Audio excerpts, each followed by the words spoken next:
अंतरराष्ट्रीय युवा विद्वान, जैन दर्शन में यूनिवर्सिटी टॉप व गोल्ड मेडलिस्ट, जैन सिद्धांत एवं न्याय विषयों को सरलता से समझाने वाले, यूएसए, इंग्लैंड, ऑस्ट्रेलिया आदि अनेक देशों में जैन धर्म की महती प्रभावना करने वाले, पंडित टोडरमल पुरस्कार, युवा विद्वत रत्न आदि अनेक पुरस्कारों से सम्मानित मूर्धन्य विद्वान डॉक्टर संजीव कुमार गोधा जयपुर द्वारा जानिए धर्म का मर्म। इस कार्यक्रम के प्रायोजक हैं श्रीमान हितेन भाई राजू भाई कामदार, श्रीमती सोनिया जी कामदार, श्री शिव कामदार, सिंगापुर। विनय संपन्नता भावना की चर्चा करने के उपरांत अब यहाँ वापस आ गए हैं हम अपनी इस दैनिक चलती हुई चर्चा में। क्षत्र चूड़ामणि वादी सिंह सूरी आचार्य द्वारा लिखा गया यह ग्रंथ 60 श्लोकों तक की चर्चा कर चुके हैं। 61 नंबर का श्लोक है। राजा सत्येंद्र रानी विजया को समझा रहे हैं, धर्मोपदेश दे रहे हैं। माने यह धर्मोपदेश जो बीच बीच में वादी सिंह सूरी ने जो संदेश दिया है, यह संदेश राजा सत्येंद्र के माध्यम से जगत के जीवों को धर्मोपदेश दे दिया। कैसे कैसे उपदेश दिए इन्होंने। क्षण भंगुरता को समझो, संयोग का वियोग निश्चित है। जिसका जन्म हुआ है उसका मरण निश्चित है, जिसका संयोग हुआ है उसका वियोग निश्चित है। इसलिए परिणामों में आकुलता व्याकुलता न हो। जितनी सहजता होगी, जितनी शांति होगी, उतना ही जीवन में धर्म उतरेगा और आप सुख शांति स्वरूप रह सकेंगे। देखिए, शत्रुता मित्रता केवल कल्पना मात्र है। 61 नंबर श्लोक। अनादौ सति संसारे केन कस्य न बंधुता सर्वथा शत्रुभावश्च सर्वमेतद्विकल्पना। ओह, कितनी सुंदर बात कह रहे हैं। कौन शत्रु और कौन मित्र, बोलो।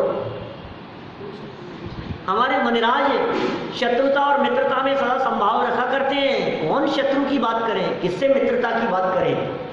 जगत में कोई हमारा मित्र नहीं है, जगत में कोई हमारा शत्रु नहीं है। अनादि संसार में देखो तो अनादि काल से लेकर आज तक कोई ऐसा व्यक्ति नहीं है जो परमानेंट हमारा मित्र या शत्रु रहा हो।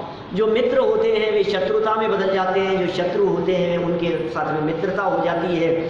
ये 10-5 मिनट के लिए, कुछ घंटों के लिए, कुछ दिनों, कुछ वर्षों के लिए की गई शत्रुता को तुम शत्रुता मान बैठे हो। सत्वेषु मैत्री, सबके प्रति मित्रता का भाव होता है ज्ञानियों को। तो वही ये जिसे आप मित्रता शत्रुता कह रहे हैं, ये तो काल्पनिक है, इसमें कुछ दम नहीं है। सुनो, अत्र है नीति।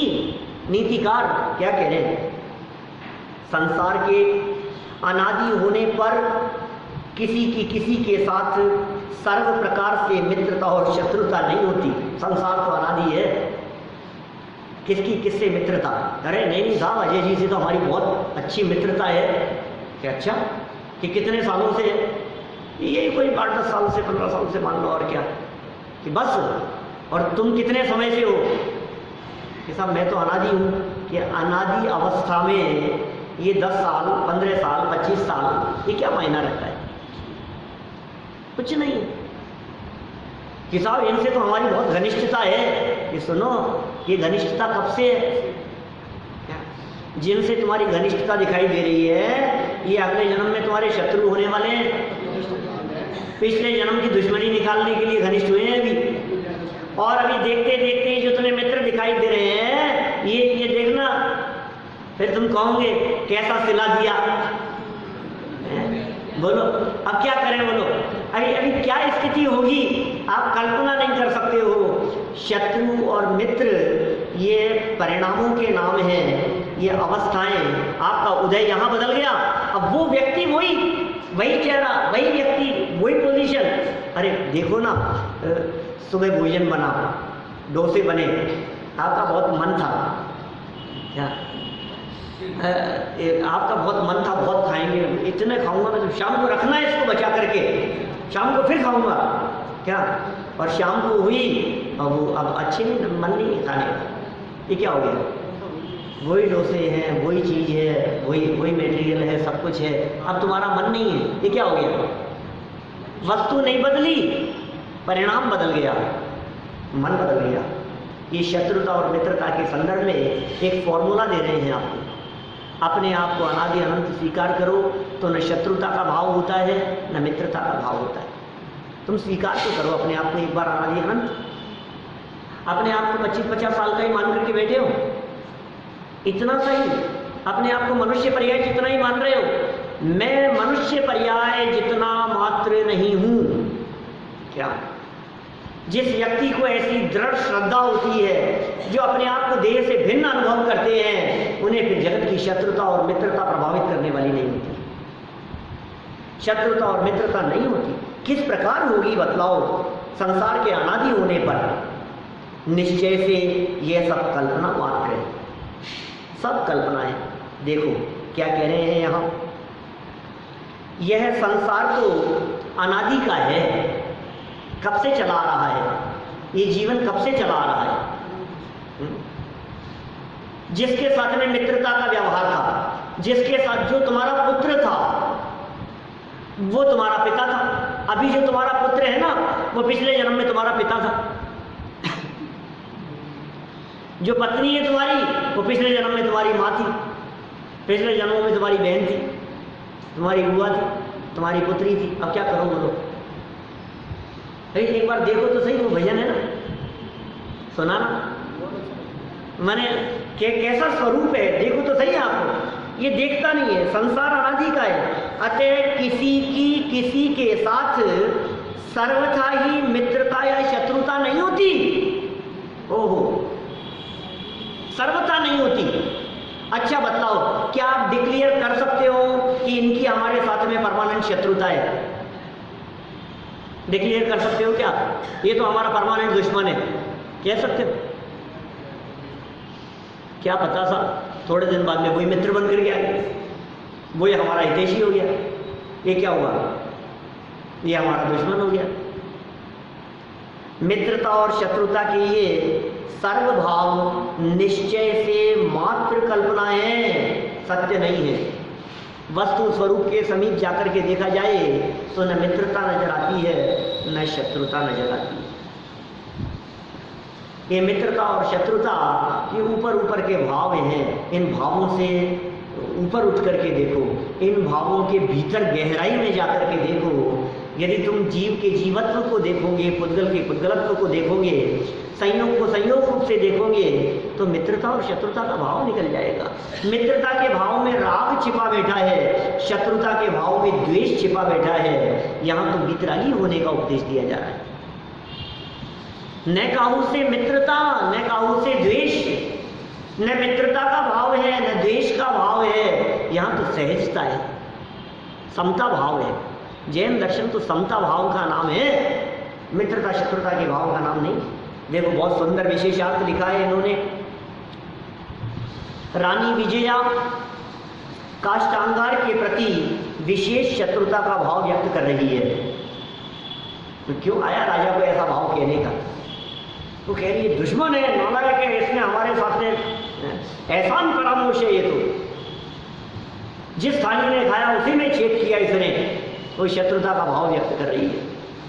तब राजा सत्येंद्र रानी को समझा रहे हैं, ओह इस षट द्रव्यात्मक लोक का न तो कभी प्रारंभ हुआ है न कभी अंत होगा। करे न धरे को षट द्रव्यमयी न हरे को, सो लोक माही बिन समता, दुख सहे जीव नित भ्रमता। क्या कह रहे बोलो? षट द्रव्यात्मक इस लोक का न तो कभी प्रारंभ हुआ है और न कभी अंत होगा। यह तो अनादि अनंत है और रहेगा। क्या ये अनादि अनंत है, अनादि अनंत ही रहेगा। इस अनादि विश्व का अनंत वर्षों का भूतकाल व्यतीत हो चुका है। बोलो, अनंत वर्षों का भूतकाल व्यतीत हो चुका है आज तक। और क्या है? भविष्य काल भूतकाल से सदैव अनंत गुना रहेगा, ऐसा यह शाश्वत सत्य है। भूतकाल से भविष्य काल अनंत गुना बढ़ा है। रहेगा, क्योंकि भविष्य का कभी अंत नहीं होगा। भूतकाल तो बीत चुका है, कितना लंबा काल हो गया, कितना काल व्यतीत हो चुका है। सुनो, अब इस संसार का स्वरूप दिखा रहे, संसार का स्वरूप तो देखो। संसार के स्वरूप के बारे में यदि आप विचार करो तो उमा स्वामी आचार्य कहते हैं, जगत का है स्वभाव हुआ संवेग वैराग्यार्थम। है कुछ याद आते सूत्र बोले हैं आपने? जगत का है स्वभाव हुआ संवेग वैराग्यार्थम। जगत का स्वरूप, काय का स्वरूप, इनके स्वरूप के बारे में विचार करो तो वैराग्य हुए बिना नहीं रहे, ऐसा स्वरूप है जगत का। ऊपर से मुस्कुराते हुए बात करते हुए दिखाई देवे और अंदर में मायाचार और छल कपट बैठा हुआ हो, जगत के जीवों का ऐसा स्वरूप है। मुस्कुरा करके बात करना, ऊपर से चिकनी चुपड़ी बातें करना और अंदर से काट करना, ये जगत के जीवों में दिखाई देता है। छल कपट, मायाचारी, बेईमानी, धोखाधड़ी, स्वार्थ, ये सब जगत के जीवों के हृदयों में भरा बैठा है। आप यदि उनके संबंध में गहराई से विचार करो तो वैराग्य हुए बिना नहीं रहे। ये उमा स्वामी आचार्य का कहना। कैसे नहीं हो वैराग्य? देखो तो सही, तुम्हें लग रहा है हाँ मेरा बेटा है, राजा बेटा है, तो वो सामने जवाब दे रहा है, तुम गुस्सा भी कर रहे हो और फिर 2 मिनट बाद में नहीं नहीं अब बेटा तो अपना ही है, बहुत अच्छा है, ठीक है। ये लाल लपेट में मरे जा रहा है और क्या है बतवा में? ये मेरी पत्नी, ये मेरे हस्बैंड, ये मेरे में मरे हो रहा है क्या? मरे जा रहा है। इनसे इतना लेना है, इनको इतना देना है, ये तो अपने ही है, ये तो इनको तो दे दो, ये क्या है, इनको तो अपने ही काम आते हैं। काम तो यही आएगा, काम तो यही आएगा। बेटा 1 गिलास पानी उठ के पी लो ना आप ही। नहीं नहीं, लेकिन काम तो यही आएगा, काम तो यही आएगा, लेकिन क्यों? माता यही फोड़ेगा, चिता के आग लगाने के यही काम आएगा। वो उनकी पंक्तियां हैं कुछ अपने, नहीं ये थे ना अपने सहेलियां चलती थी, अपने मास्टर साहब गोपी जी साहब, उनके भजन की पंक्तियां हैं। तुझे तो घर से जंगल में, क्या तुझे तो घर से जंगल में तेरा ही खुद बे खुद बेटा सुलाकर लकड़ियों के ढेर में तुझको जलाएगा, बने जो कुछ धर्म कर ले। उनकी लिखी हुई पंक्तियां हैं, कुछ उसी जमाने की याद है। सोचो क्या क्या किसके प्रति मरे जा रहा है, ये समझा रहे हैं। यहाँ देखो, इस भयानक संसार में, इस संसार में परिभ्रमण करते हुए, भ्रमण करते हुए प्रत्येक जीव के अन्य अनेक जीवों के साथ वो किस किस के साथ क्या क्या संबंध नहीं रहे, उन संबंधों की कथा सुनाते हैं। क्या 18 नातों की कथा, कैसी कैसी जबरदस्त कथा है भाई, रोंगटे खड़े कर देने वाली कथा है। वो तो कई बार सुन ली सुना ली अपन ने, इसलिए अपने को लगता नहीं है, ऐसा फील नहीं होता है उसको पढ़ते। हाँ हाँ मालूम है, पहली बार कोई आदमी पढ़े तो एकदम ऐसे रोंगटे खड़े हो जाते हैं, ऐसा भी होता है। ये जगत का स्वरूप ऐसा है। सुनी है ना सबने, आप लोगों ने? नहीं सुनी आपने? कार्तिकेय प्रेक्षा की वो कथा, वसंत तिलका की, 18 नाते, 6 नाते एक व्यक्ति के साथ में, एक ही जन्म में। जो पिता है वही भाई भी है, वही दादा भी है, क्या वही चाचा भी है, वही मामा भी है। एक कैसे कैसे संबंध हो जाते एक साथ एट ए टाइम, एक ही जन्म में एक ही व्यक्ति के साथ में ऐसे संबंध। तो सुनाई थी ना भी वहां पे तो सुनाई थी, खेल कर्मों का सेमिनार के बीच में सुनाई थी मैंने, आपको याद आ गई? वसंत तिलका वैश्य, 2 जुड़वा संतानें हुई, एक पुत्र एक पुत्री, धनदेव और कमला उनका नाम रखा गया। वैश्य के संतान हुई, दोनों जुड़वा, उसने एक को दरवाजे पे रख दिया उत्तरी दक्षिण और दूसरे को दक्षिणी दरवाजे पर, दोनों को बंजारे उठा करके ले गए अलग अलग दिशाओं में। 20-22 साल के होने के बाद में संयोग प्रकृति कैसा खेल खेलती है, उन दोनों का आपस में विवाह हो गया। जुड़वा थे, एक ही माँ के बेटे, और कैसी स्थिति बनती है, 20-22 साल के होने के बाद में दोनों का विवाह हो गया। और विवाह के बाद वो जो धनदेव था क्या, वो उसी उज्जैनी नगरी में आया और वो जो बसंत तिलका जो माँ थी वेश्या, उस पर मोहित हो गया। जो माँ थी और मोहित होकर के उसी के साथ में रहने लगा और उनके संयोग से फिर एक पुत्र ने जन्म लिया। बोलो, अब वो जो पुत्र का जन्म हुआ है उसका वो धनदेव क्या लगता है? बाप भी है, भाई भी है, जीजा भी है, और ना मालूम क्या क्या कितने संबंध। आप पढ़ो ना तो आप अभी समझ नहीं पा रहे हो। आप वो जब लाइनें पढ़ते हैं ना हम, तो एक एक रिलेशन को खोल खोल के बतला है। ये देखो, इसका ऐसा संबंध, इसका ऐसा संबंध, इसलिए ऐसा हो गया। क्या कैसे कैसे संबंध होंगे बतलाओ। अपनी माँ का भाई भी है, इसलिए मामा भी तो हो गया ना। सौतेली माँ का भाई है कि नहीं? जो पिता है वो सौतेली माँ का भाई है या नहीं? कैसे संबंध बैठ जाते हैं। तो दादा भी हो जाएगा क्या? इसलिए दादा हो जाएगा कि सौतेली माँ, समझना, वो कमला, और बसंत तिलका दादी। बसंत तिलका क्या हो गई? दादी हो गई। तो दादी का हस्बैंड धनदेव, तो वही दादा भी हो गया। भाई दादी का हस्बैंड भी तो है, दादी का हस्बैंड होने से दादा भी हो गया, पिता भी हो गया, भाई भी हो गया, और सारे रिलेशन सच्चे हैं और एक ही जन्म में। ये कह रहे हैं यहाँ पर देखो भाई, अन्य अनेक जीवों के साथ में इस अनादि संसार अवस्था में परिभ्रमण करते हुए माता पिता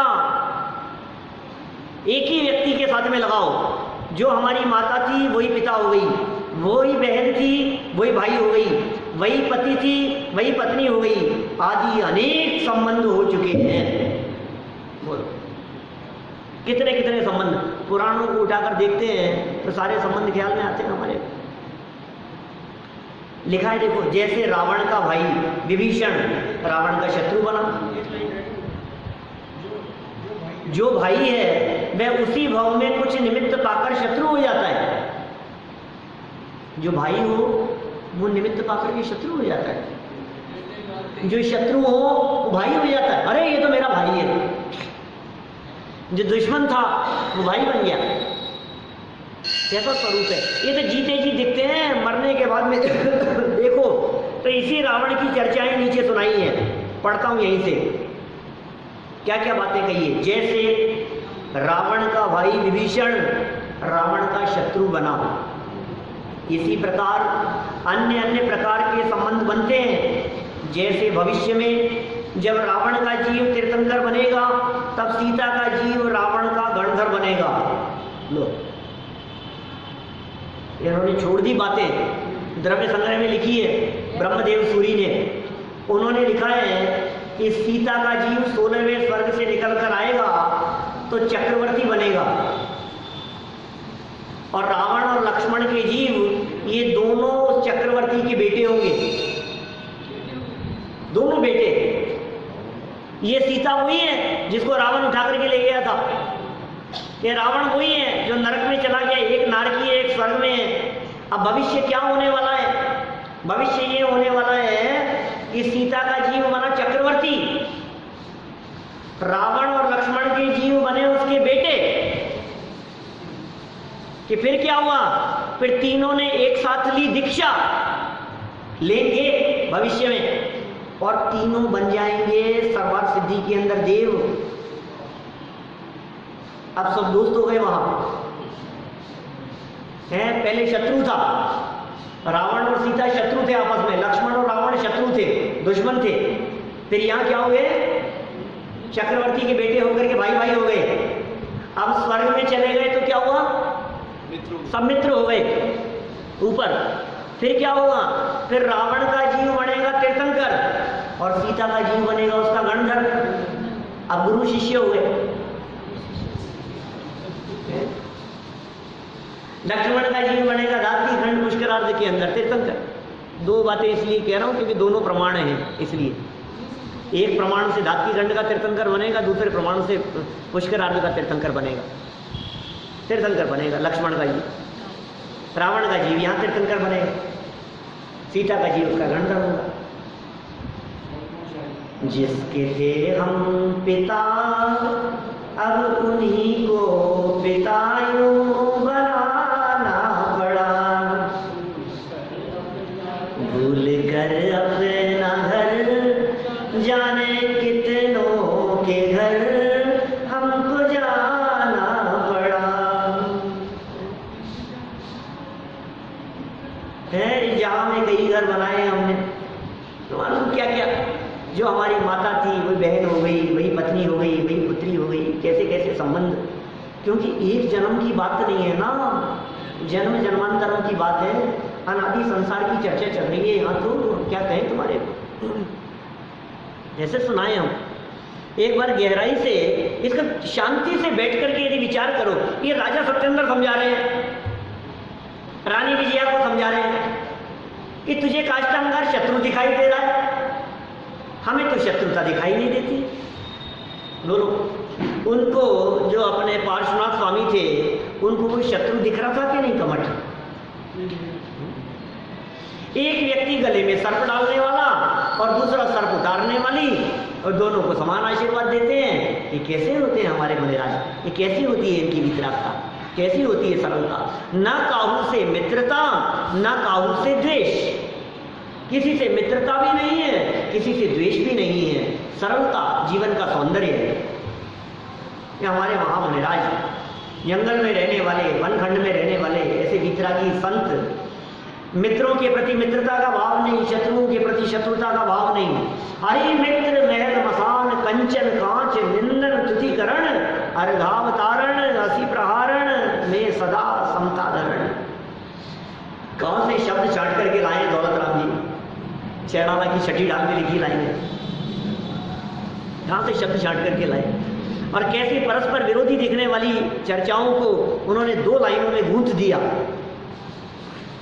हरि मित्र महल मसान कंचन कांच निंदन तुतिकरण अर्घावतारण हसी प्रहारण में सदा समता धरण।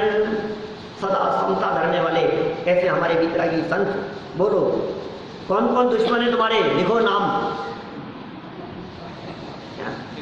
नाम लिखो, मैं सब निपट रहा, सब समाधान कर दूंगा, तुम बताओ तो सही कौन कौन है जो तुम्हारे दुश्मन है। अरे ये मेरी जो सास है ना, ये जो मेरी जेठानी है ना, क्या ये मेरी देवरानी, क्या ये हमारे ताऊ जी के बेटे, ये हमारे भाई साहब, कौन कौन शत्रु दिख रहे तुम्हारे? ये हमारे पड़ोसी। अरे भाई साहब, जो तुम्हारे कोई शत्रु दिखाई दे रहे हैं, क्या ये तुम्हारा परिणाम बदलेगा और यही शत्रु तुम्हें मित्र दिखाई देने लगे। जन्मजात बैर जिनका दिखाई देता हो, देही मित्रवत व्यवहार करके समूह शरण में साथ बैठ जाते हैं। सर्प और नेवले का तो दुश्मनी है सब, सर्प और नेवले की तो इनका तो जन्मजात बैर है। अरे किसका बैर किसके साथ में? कोई सर्प कोई नेवला सम्यक दृष्टि हो जाए, वेद विज्ञानी हो जाए, शत्रुता का भाव मिट जाता है। शत्रु बाहर में नहीं होता, शत्रुता का परिणाम अंदर में होता है। आपको शत्रु बाहर में दिख रहा है, हम कह रहे हैं शत्रु बाहर में नहीं है, शत्रुता का भाव अंदर में है। अंदर में शत्रुता का भाव होता है तो बाहर में शत्रु दिखाई देता है, अंदर में शत्रुता का भाव नहीं होता है तो बाहर में शत्रु दिखता नहीं। आपके अंदर में भाव को मिटाओ, बस ये काम करना है हमारे को। ये बाहर के शत्रु को हटाना चाहता है, अंदर की शत्रुता को मिटाना नहीं चाहता है। बाहर के शत्रु को मिटा देता है लेकिन अंदर की शत्रुता नहीं मिटती है, तो 10-10 जन्मों तक बैर धारण किए रहते हैं। अंदर की नहीं मिटी ना, बाहर तो मिट गया था। बोलो, जो तुम्हें शत्रु दिख रहा था तुमने उसको तो जान से मार दिया ना। बोलो, अजगर बन के खा गए ना तुम तो उसको। अब क्या हुआ? अब तो निपट गया ना खेल। निपटा कहाँ है? शत्रु तो मिट गया, शत्रुता तो नहीं मिटी। जो शत्रुता अंदर में पाल रखी है वो अगले भाव में उसे फिर देखकर वापस उभर के सामने आ जाती है और फिर वही उपसर्गों की परिस्थितियां बन जाया करती है। क्या करना है बताओ, बोलो साहब चावड़ा जी, क्या करें? मिटा दे शत्रुओं को? शत्रु को नहीं, शत्रुता को मिटाओ। शत्रुता मिटाने का संदेश दे रहे हैं। सुनो भाई, कुछ उदाहरण दे दिए हैं यहाँ, क्या करें? आपको कैसे कैसे उदाहरण देवें? मित्र शत्रु, शत्रु मित्र, मित्र हरि हो जाए जगत में अशुभ उदय के आने से। चलो, रावण के बेटे, रावण के भाई, सगा भाई दुश्मन के साथ जाकर के मिल गया विभीषण। अब क्या करें? सगे पिता राज्याभिषेक की घोषणा कर दी और वही पिता 14 वर्ष का वनवास दे दिया। वही भाई भाई कौरव और पांडव मर मिटे। क्या करें बोलो? कितने उदाहरण मिलेंगे आपको? वही सास घर से निकाल दिया, लांछन लगा दिया अंजना के माथे पर। वही बेटे के साथ में युद्ध हो रहा है, झगड़ने लग गए लव कुश के साथ में रामचंद्र जी लक्ष्मण जी, और फिर क्या हुआ? पता लगा पुत्र है तो अपना लिया। वही सीता जिसके लिए 6 महीने युद्ध करते रहे रावण की सेना के साथ में, घर आए जंगल में छुड़वा दिया। वापस मिली, अग्नि परीक्षा करा दी, अब दोबारा अपनाना चाहा, वो छोड़ करके चले गई। क्या करो यार, क्या करो? क्या करना है बताओ? हमारे तो समझ से परे है। जब पुराणों को उठा करके देखते हैं, जब प्रथमानुयोग को उठा करके देखते हैं, जब इन कहानियों को, कथाओं को देखते हैं, ये सत्येंद्र समझा रहे हैं, रामचंद्र जी की कथा सुना रहे हैं, रावण की कथा सुना रहे हैं उसको कि तू देख, काष्ठांगार ने जो कुछ भी किया हो तो अपने मन में उसके प्रति वात्सल्य भाव रख। उसकी करनी का फल उसको जरूर मिलेगा। ये कौन देगा? आप तो राजा हो कि नहीं, मैं नहीं दूंगा। उसने जो किया है, कर्म तुरंत बन गया है, उसका फल उसे अपने आप मिलेगा। लेकिन तू द्वेष का भाव रख करके अपने लिए अनिष्ट के बीज मत बो। वर्तमान में द्वेष मत कर। ये राजा सत्येंद्र रानी विजया को निरंतर समझा रहे हैं। क्या धर्मोपदेश दे रहे हैं वो लोग? ये बीच में नीतिकारों के माध्यम से कैसे कैसे धर्मोपदेश दे दिए गए। कितना सुंदर है ये आध्यात्मिक संदेश दे दिए गए। सुनो, स्वभाव की दृष्टि से देखो तो शत्रुता और मित्रता होती ही नहीं है, क्योंकि स्वभाव की दृष्टि से देखो तो कौन किसका मित्र और कौन किसका शत्रु। शत्रुता और मित्रता पर्याय में होती है, द्रव्य दृष्टि से देखने पर शत्रुता मित्रता नहीं होती है।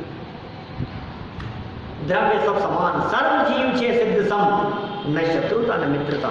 चलो आगे देखो, गणधर बनेगा ये तो रावण। किसका गणधर बनेगा? सीता का जीव बनेगा, रावण का गणधर। चले आगे। राजा श्रेणिक का पुत्र कुणिक, क्या किया उसने? उसी भाव में श्रेणिक का महान शत्रु बन गया। इतिहास में पढ़ी है हमने, हिस्ट्री से एमए किया ना, इतिहास में पढ़ा मैंने। उसका नाम है अजात शत्रु। राजा श्रेणिक का पुत्र अजात शत्रु नाम से प्रसिद्ध है वो इतिहास में, भारतीय इतिहास में। तो क्या लिखा उसके बारे में? महान शत्रु बन गया, जेल में डाल दिया उसको। औरंगजेब जैसे जेल में डाल देते हैं, हत्या कर देते हैं। सारे मुगल शासकों की तो यही परंपरा रही है, पिता को मार के राजगद्दी लेने की स्थिति रही सबकी। मार दिया औरंगजेब ने, ये मारने के लिए पटक दिया उसको, जेल में पटक दिया, बंद कर दिया, बेड़ियां बांध दी उसके ऊपर, इत्यादि अनेक उदाहरणों से पुराण भरे हुए हैं। बोलो, राजा श्रेणिक का बेटा उसे जेल में डाल सकता है, तो आपका पुत्र यदि आपको 2 शब्द सामने कह देता है, पलट के जवाब दे देता है, तो क्या गलत कर देता है? उसने क्या कर दिया? ऐसा पाप क्यों दे रहे हैं? ऐसे ही होता है, सहज रहो, शांत रहो। ये पिता पुत्र, भाई भाई, ये जो संबंध तुम्हारे को दिखाई दे रहे हैं, ये अभी के संबंध है, कल संबंध बदल जाएगा। पिछले संबंध बदले हुए थे सब। और प्रत्यक्ष में हम देखते हैं, पुराणों में तो भरे पड़े हैं ऐसे उदाहरण, और प्रत्यक्ष हम देखते हैं। वास्तव में सच्चाई क्या है, हकीकत क्या है? न कोई किसी का शत्रु है न मित्र, सब परिस्थितियों के संयोग हैं, परिस्थितियां हैं, संयोग मात्र है, ऐसा समझकर काष्टांगार के संबंध में आपको समता भाव रखना ही उचित है। इन नीतिकारों के माध्यम से शिक्षा दे दी, राजा सत्येंद्र के मुख में ये शिक्षा दे दी गई, कोई व्यक्ति तुम्हारे साथ में कितना भी बुरा से बुरा करने का प्रयास क्यों न रखे, तुम उसके प्रति समता भाव रखो। बस कि साहब आपको पता नहीं उसने हमारे साथ में क्या किया है, कि सुनो तुम उसके प्रति समता भाव रखो, तुम समता भाव रखो, तुम समता भाव रखो। क्यों उसको तो समझाते ही नहीं हो, मेरे को ही समझाते हो कि उसको क्या समझाएं, तेरा भला चाहते हैं इसलिए तुझे समझा रहे। तू समता भाव रख, जो समता भाव रखेगा उसका भला होगा। इस तरह यह संदेश दिया है। लेकिन क्या करें, अपात्र जीवों को संदेश मत देना, उपदेश मत देना। ये आगे नीतिकारों की और मार्मिक बात कल आगे यथा समय पढ़ेंगे, अभी नहीं। इस कार्यक्रम के प्रायोजक हैं श्रीमान हितेन भाई राजू भाई कामदार, श्रीमती सोनिया जी कामदार, श्री शिव कामदार, सिंगापुर।